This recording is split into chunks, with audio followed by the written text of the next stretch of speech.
We've come up with a new method of making homemade tacos. Here I've got 4 chicken tenders. Preheat your little easy bake oven to 400.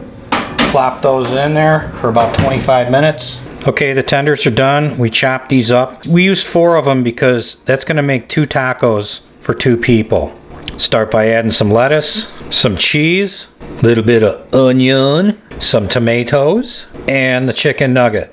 Now, one other thing we're going to add to this, I think is kind of a secret ingredient, is some of this thick and chunky salsa. Salsa now added. And we did the math here. Between all these things, this costs about 75 cents for 1 taco. And for 2 people eating 2 tacos, that's a whole meal for $3. Would you look at that? This is every bit as good as a ground beef or like a steak taco. Top them with like sour cream or whatever fixings fits your fancy. There you have it. Chicken tender tacos. Easy to make.